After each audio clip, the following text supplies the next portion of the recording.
Morning, Brian. Of our favorite meetings with all this paperwork to go through. So we'll start with the Capital Resource Corporation. And with the CRC audit meeting. We have the draft minutes of February 3rd, 2026. With Pam's approval, Motion. Second. all in favor, Aye. the audited financials. We want to welcome Nicole Oakbaugh of UHY Advisors, who has, she and her team have prepared the audit not only for CRC, but for the IDA and CEDC. And she'll make our annual presentation. Welcome. Thanks, Mike. Thank you all for having me. So the audit was a clean, unmodified audit opinion, which is what you would expect. Audit went as planned, no surprises. The results for the year were a modest increase in your net position of $385. And as has been for the past few years, you received a $5,000 contribution from CEDC, which basically covered your minimal operating expenses for the year. We had no control deficiencies, no material weaknesses or certificate deficiencies that we had to include in our report on internal controls, which is the last report in the backup.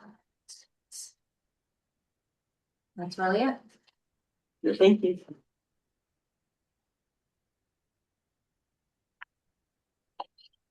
So I need an approval for Motion. Second. all in favor, Aye. committee evaluation. It's like we had straight seven people all approving everything.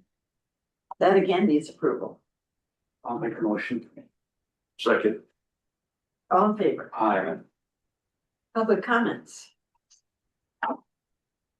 We have one guest. Jay, do you have any public comments? All right, motion to adjourn, Second. all in favor. Aye. Okay, right along, we have,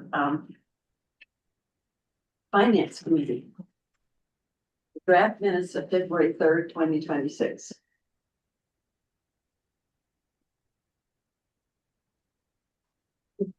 I make a motion to approve. Second. All in favor, Aye. treasurer's report. Good morning.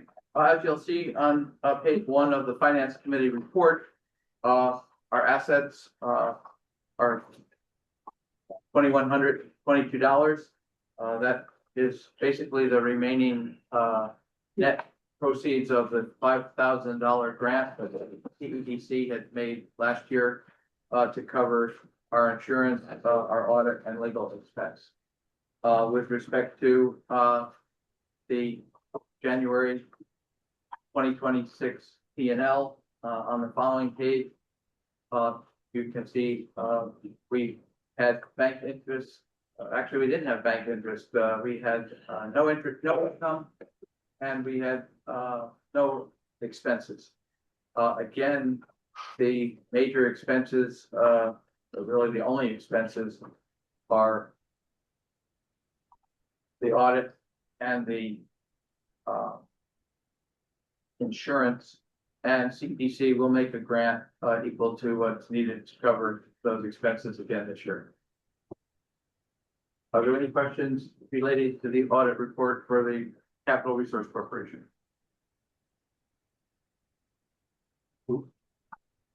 Motion to approve, Motion. Second. all in favor, Aye. and our evaluation was again excellent. Motion to approve the evaluation, Motion. Second. all in favor. Aye. And our contract.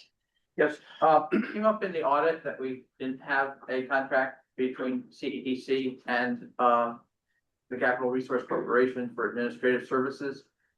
So what we've done is we've created a contract and it's for $500 a year.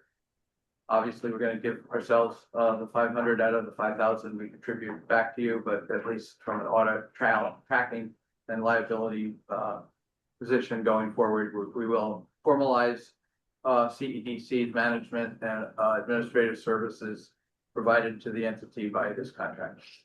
And we recommend that you approve. Thank you. Motion. Second. All in favor? Aye. Aye. Public comments. Hearing none, a motion to adjourn. So moved. Second. All in favor? Aye. Okay, the governance committee. Draft minutes of February 3rd, 2026.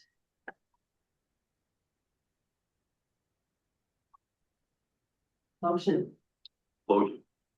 Second. all in favor? Committee evaluation. Okay. Motion. Second. All in favor? Aye. Public comments. Hearing none, motion to adjourn. So moved. Second. All in favor? Aye. Right, we are to the regular meeting. Administrative director's report. Obviously, we're all in agreement that it's best to keep this entity in existence in the event that there is a need for a not-for-profit organization within the county to issue tax-exempt bonds. As you know, the last series of bonds that were issued by the entity, by the agency, was for the hospital. And those bonds have been paid off full several years ago. And it's our ongoing recommendation that we keep the corporation in existence, as it would be very difficult to get the state legislature to approve reinstatement of the entity if we were to dissolve. We did discuss at the committee level our contract, and we also the recommendation of the board to recommend audit committee recommended to the full board to approve the agreement, the audit report. And Madam Chair, since all that was considered by the full audit committee, Right. recommend that for approval as well. And I guess that's the next item on the agenda. Okay, so, All right. we do have, I guess, do a consent agenda. For their committee. Report. Yeah, well, I'm sorry, I will so do the finances. I guess we do that, I'm sorry for confusing myself here. If we could do the treasurer's report and then the contract by the full board. All right. Treasurer's report. Motion. Second. All in favor? Aye. And the 2026 CEDC CRC contract. Motion. Second. All in favor? Aye. Now, the audited financials. Again, we've gone over that. I get a motion, Motion. second, Motion. Second. all in favor? Aye. Full board evaluation, Motion. Second. all in favor? Aye. Draft minutes of February 3rd, 2026, Motion. which includes all the committee reports, Second. all in favor? Aye. Are you keeping in touch with the hospital at all, with all their changes? Yes, we're very, Brian Mahoney, the CFO, is on the CEDC board. Dr. Urschel and I talk regularly by phone. And also, I work closely with Dan Pickett, who's the board chair, or sorry, the CEO at Albany Medical Health System. And I think the opportunities not only are there with the hospital, but some of our larger arts and cultural not-for-profits as well.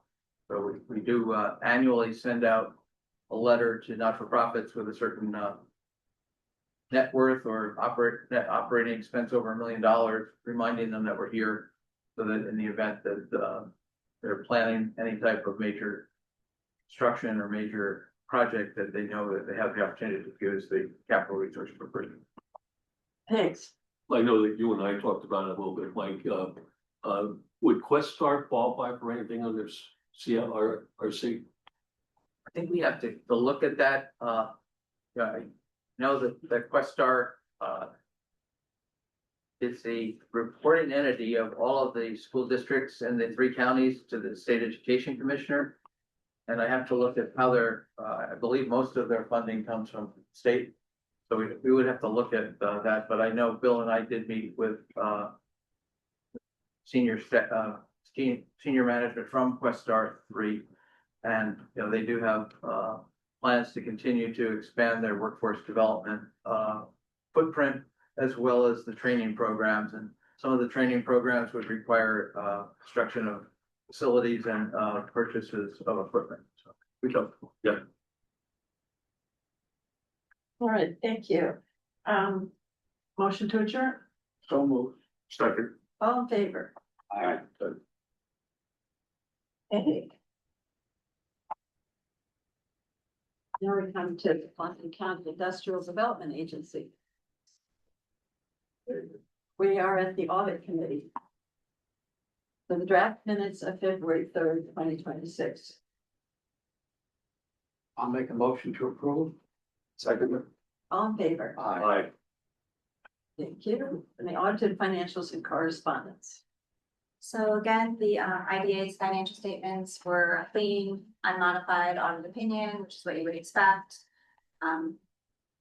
The activity this year was minimal. The main transaction that we focused on was the sale of the 8 vendor boulevard property that you facilitated for the county. So that's actually considered like a fiduciary activity that doesn't really show up in your statement of net position or your statement of revenue or net expenses, but it is fully disclosed in the footnote, in the related party footnote as a transaction with Columbia County. Results for the year were a decrease in your net position of $18,485 compared to the prior year where you had an increase of $9,483. The main cause for that was last year you had a fee that was paid from Cross3 for $25,000 that didn't repeat this year. So your administrative fees from the pilots were down significantly. But operating expenses are very consistent year over year, really no change.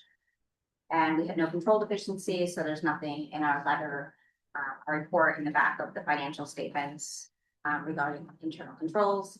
We are waiting on a couple of items for the supplemental information that's in the back of the financials, FTE information that Lisa is still gathering. Once we get that, then we're ready to finalize. Congratulations. Thank you.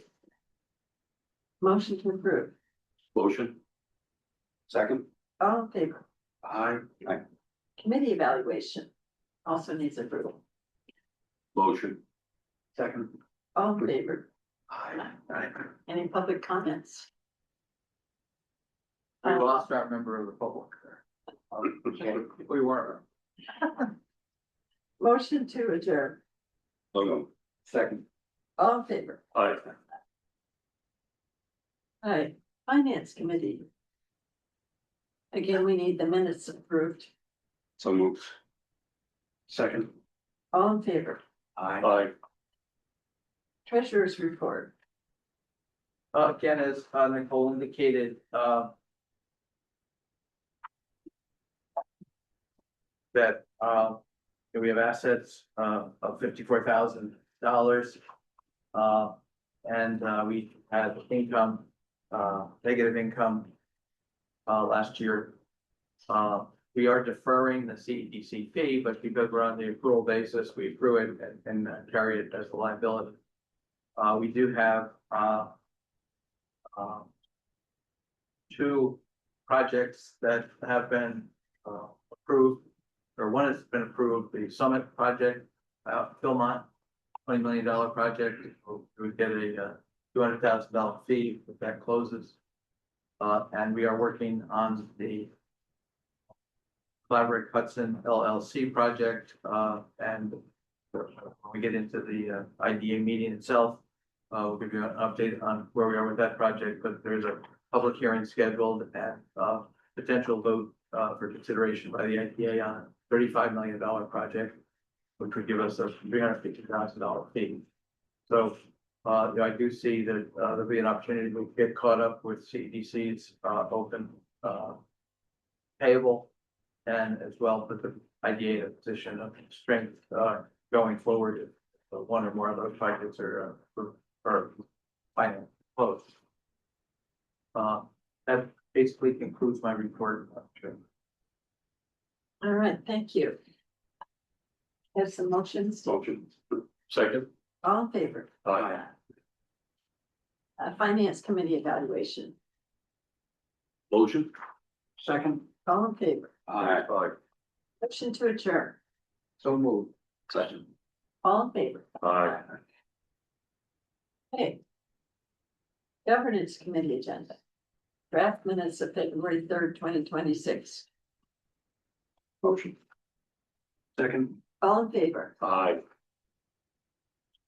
Committee evaluation, Motion. Second. all in favor? Aye. Public comments here. Motion to adjourn, Motion. Second. all in favor? Aye. All right, You're doing good, sir. which is longer. This is the fastest meeting we've ever had, and the most material ever presented. All right, now there's a letter here. Oh, that's, that we can discuss under my agenda, it got out of sequence, if you go right to the packet. Okay. Now we are at the official meeting, administrative director's report. Thank you, Madam Chair. We did, as I just mentioned, you approved scheduling of a public hearing for the Clabrook Hudson project, at a previous meeting. The public hearing, will be held at the Clabrook Firehouse. And Lisa, the date is March 24th Yeah. at 8:30 a.m. And we'll send out another notice today on that. What we've included in your packet for your own review, is the letter, that was, sent, to our taxing jurisdiction representatives, chair of the board of supervisors, the town supervisor, the school district, superintendent, board president, district clerk, in accordance, with section 874 4B of the general municipal law. It describes, the project. 12 acres located, 20 Route 9H in the town of Clabrook. It's the renovation of an existing facility, and the construction of approximately, 16 buildings that would be, basically guest rooms, for the resort. I think you, have seen the, presentation from the developer, with their renderings and, their business plan. And, the details of their application that were, that you reviewed when we received the application for this, support for this project. The letter on page 2, includes a proposed, pilot agreement. The pilot agreement, is based on a modification to our uniform pilot policy, which is a mirror image of section 485B of the real property tax law. And the modification is that instead of going from from a 50% exemption the first year, 45, 40, 35, 30, 25, 20, down to 0, they get, the proposal is for 2 years at 50, 2 years at 40, 2 years at 30. And it's a modest, it's about a $50,000 net present value difference. But it does give, hotel properties the ability to get stabilized in those early years of, ramping up their occupancy. It's the same model that, was used, for the 3 hotel projects approved by the city of Hudson IDA. Of those 3, 1 did not move forward because of, COVID and not being able to put their financing together at that time. The second, is the Pocketbook Factory Hotel, which is open. And the third was the Seta Hotel by the Hudson Mansions Corporation and the Old Elks Club, which was just approved in December, and they're putting their financing together now. When we look at the initial economic analysis, and we'll have a full report for you at the April meeting after the public hearing. But based on the project's, the property's current assessment is at $471,000.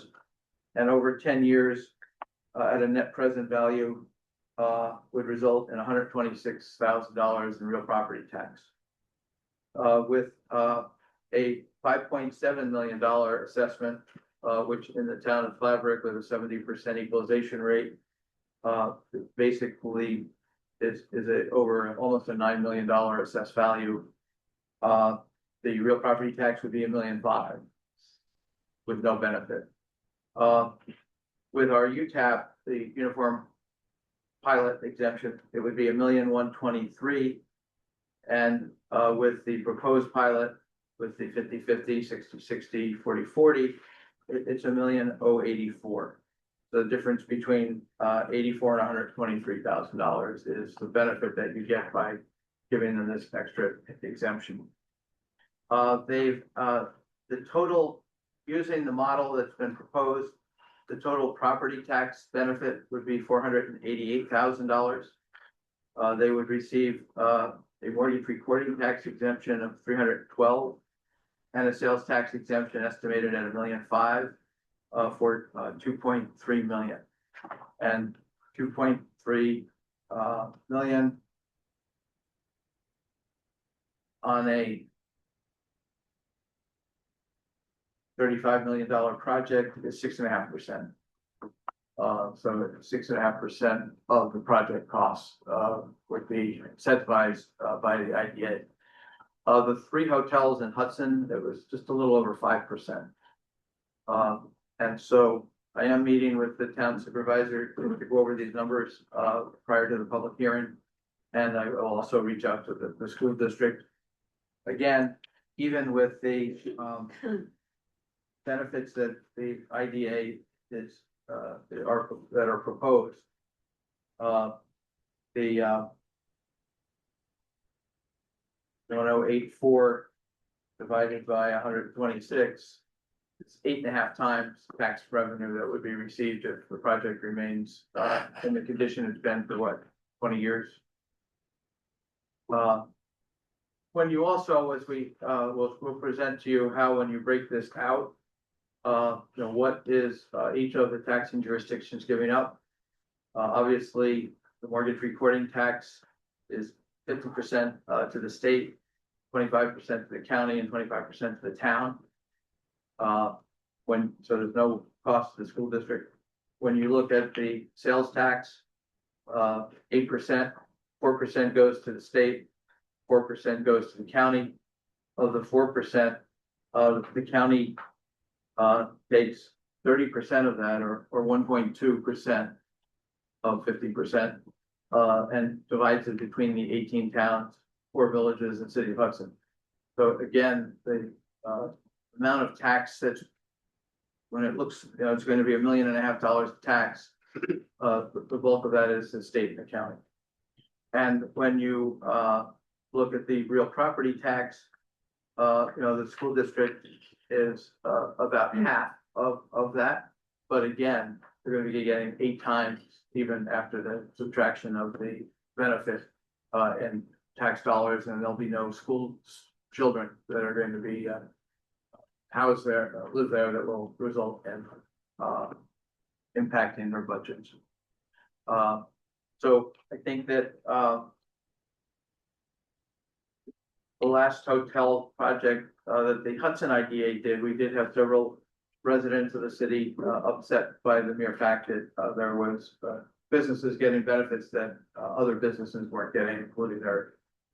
And I think that when you look at the restrictions that the county has in terms of development because of the lack of water, sewer, gas, electric, and broadband all at the same location, we do have to be focused on a $35 million investment in the community in terms of jobs, including the sales tax benefits for people who will come and stay there and who will go to arts, cultural, recreational facilities, restaurants, wineries, I think I hate to get into the spin-off. We had one consultant, you'll recall, that got right down to the sales tax on the cup of coffee that the construction worker used that drank at the roach truck, but you know, it gets a little bit fuzzy, but certainly the 8% on the 40-room occupancy at 50% at $400 or $500 a night room rate will be significant offset to the $1.5 million over 10 years benefit.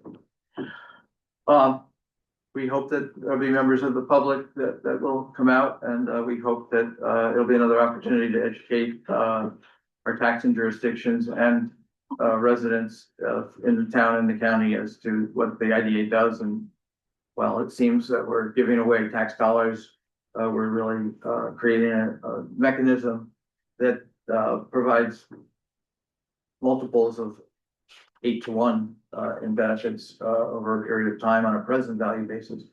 Any questions on the upcoming public hearing on the Flatbrook Hudson project? With respect to the Summit project, you'll recall that we did have a public hearing and you did approve the project for financing. One of the issues that's outstanding relates to the pilot agreement. The pilot agreement was our standard uniform pilot policy. And the developer had some question as to the interplay with section 444A of the real property tax law, which the village of Philmont has adopted, which provides for a separate exemption based on investment and improvement in historic preservation. The rub is that under our pilot, the village would get 50% of the taxes due on the improved property. And the village is almost 20% of the tax rate. So, you know, if the developer decides to go under 444A, there's a complete exemption for 5 years. So all the village would get would be the value on the land. And so when you go through that process, the village is a little miffed that they have put into place this provision. And there was no way to put it in place where it said, except if it was a pilot under an IDA.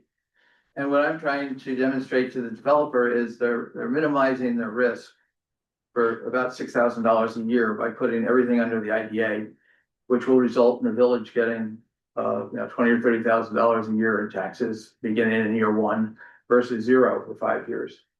And really the risk is that, as you know, the deviation that this IDA has been operating under is to, based on reviewing financial data from the developer, fixing an assessed value and escalating that at 2% a year for the 10 years and locking into a number. The assessor could come in every year and increase the assessment on the property over and above what our initial estimate was. And they could end up paying more if they double the assessment in year 6 to catch up for the money they didn't receive in the first 4 years. So I'm trying to show them that it's really an insurance policy, and they don't want to be in a situation of every year having to address the assessor on that portion of 20 or 30% of the tax rate. I think it would be cleaner. The village would like that because they would start to get money immediately, even discounted, but it would again be a multiple of what they're getting now just for the value of the vacant property. Again, both of the projects are significant in size, but I also think they're very sensitive to economic pressures and interest rates, and whether they get the grant or whether they get approved for their low income or for their historic tax credits. So, while I'm hoping that we will see those projects close and we will see the fees that will put the IDA back on track and clean up our administrative fee deferral, there's nothing to say that they will actually close. So we're hopeful for both of the developers, but, again, it's not clear how the IDA would exempt them from the pilot any more than it would be how they would pay under the 444A. So I think it's a much cleaner, but we will have to have another public hearing, either way, depending on how they go, based on where we are now in that process. Any questions on Summer? Thank you, Madam Chairman, or Madam Chair, that concludes my report. Thank you. Yeah, it certainly gets complicated, but you're We'll get there. working on it.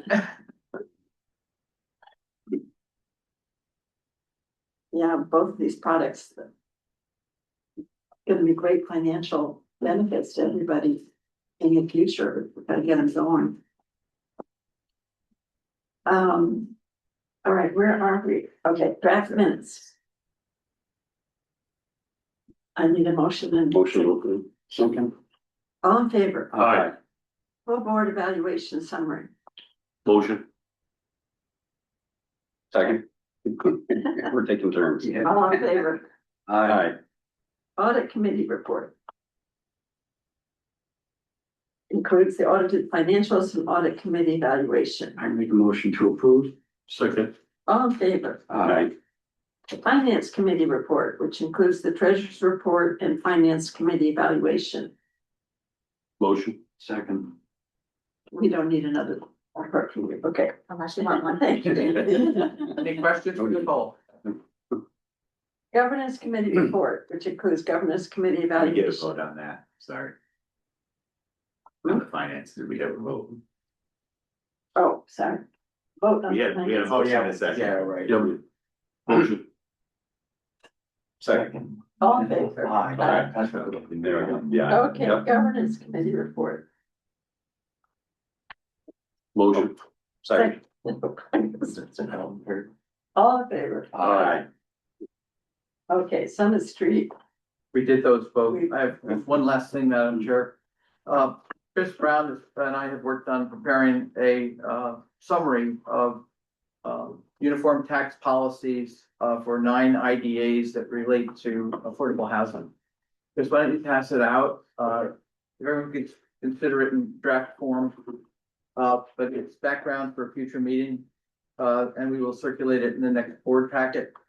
But we reviewed Warren, Washington, Saratoga, Rensselaer, Dutchess, Ulster, Montgomery, Tompkins, Clinton, and the town of Montgomery.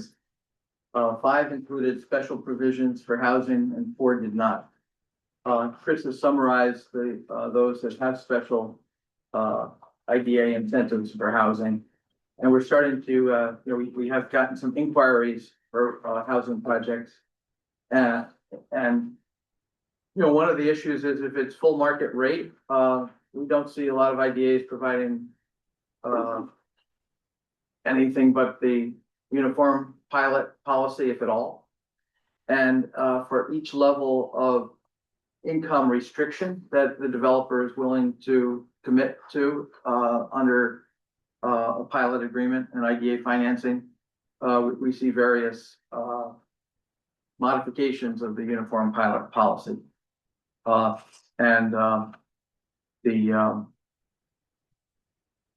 That includes 100% exemption for 3 years in one case. Again, what the city of Hudson did with the loft project that Galvin had, I think the first 10 years is 25, you pay 25% of their taxes. So I think the IDA is going to have to look at, I think it's better to have a firm policy. So every time someone comes in, it's not a one-off. But I'm not sure whether these are the right incentives, but it is, and we will have a report for you. We're meeting with the people from Bard tomorrow on the project that they've taken over for Galvin Pier. And some of the difficulties are that as you put income restrictions on the project, and 20% of those units approximately are for people making 80% of median income. But when you take the HUD approved rentals and take the rent for a 2-bedroom and multiply it, say it's $2,000, or 1 bedroom is $2,000 a month. And you multiply that by 35 times, which is what the state allows you to set as a credit. You don't make $70,000 a year household income. I don't have to rent to you because you can't ask the landlord to rent to people who don't have the ability to pay. You're now looking at a difference between, you know, exaggerating a little bit, but 70,000 income and 82,000 cap. There's a very narrow band of people who can rent those units. And it's becoming difficult, and they're, you know, I suspect they're, you know, even having trouble renting at 130% of income. Chris, how do we address that? Is that something that is just the realities of what it costs to build, what the people are paying? What's the average rental in the county right now? About 1,800 for a 1 bedroom, 2,200 for a 2 bedroom, generally speaking. The depot, you know, they didn't take any of their subsidies as far as I know, right? No, They- only you know, idea. State or federal, and I think that that's what, part of the reason why that band is so narrow, right? The floor rents that they send, or that they set, are relatively high for those income levels, but those are also from HUD slide set calculator. One of the bigger issues with that is that it considers each bedroom to have 1.5 people in it, so you've got to go to the next household size for income. So for a 2-bedroom apartment, it assumes 3 people. Even a 1-bedroom apartment, it assumes 1.5, so you've got to go to a 2-person household. So that kind of plays with the income bands.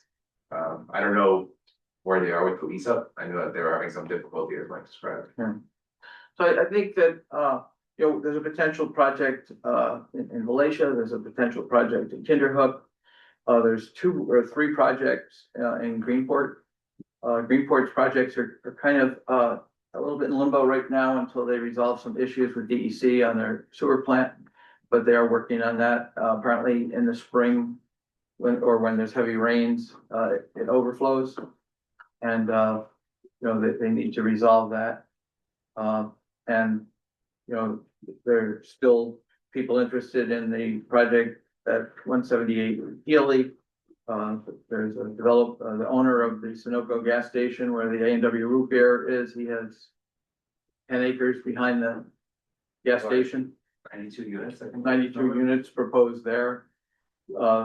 Amador is still looking at units up at 9H and 66, where the plan was to use the sewer pipe that the county built down to the Greenport sewer plant.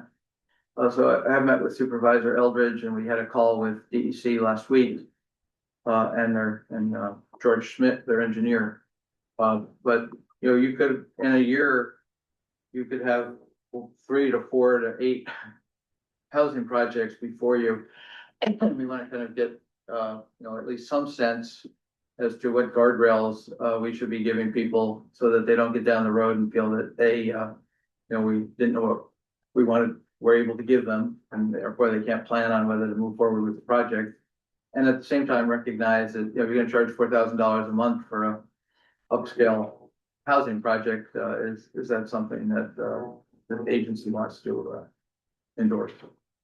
So again, we'll circulate this for the next meeting, but wanted to give you a copy, which Chris gave me this morning, so I haven't fully read it, but I had read the policies that the other IDAs had endorsed previously.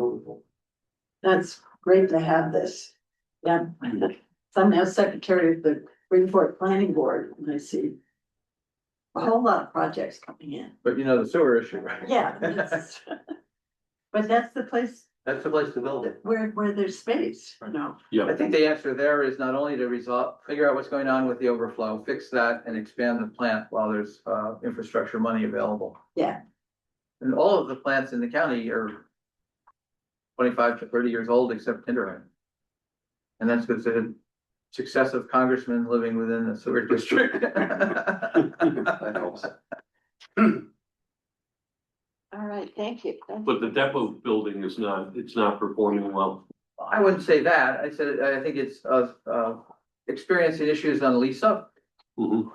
But people, I met, there's a town council member in Gallatin who told me her dad moved there and he liked it. It was very nice. He loves it. You know, we toured it. The units are, you know, reasonably sized and well laid out. I just think that, you need housing at every price point. Mhm. And I think this is probably on the high end of the, affordable price range for people in Hudson. And obviously the goal was to build it so that people in Hudson would move there, not, others, but, you know, what's two people, what's a two-person household for 130%? Of median, 130 130, with about 110,000. or one, yeah, that's right. But, Oh, what's that, 115? so, you know, you'd have to have two people making 65 and 50. And if, you know, there aren't a lot of those jobs in a community where the median household income, you know, is at that rate. In Hudson, Hudson's a strange animal, so the median income in Hudson per household is 52,000, but the average income is twice that. So you've got a lot of people at the high end of the salary scale, between those numbers. And you also can't use the city's median income Right. level for this project because you can only use the counties based on federal law. Okay, so Complicated. It is. Thank you. A lot of things to think about here. Yep. All right, so we've gotten the next, other than public some comment, public hearing on the 24th. right, 8:30 at the firehouse. And as you know, I went to the Galatia Village Hall for the Philmont public hearing. Okay. Right, Make sure I go to the right place. right place. Some people came here, but you know. All right, are there any public comments? Public is on here. Hearing none, motion to adjourn. So moved. Second. All in favor? Aye. Nicole, thank you, and thank everyone on your team who worked on this and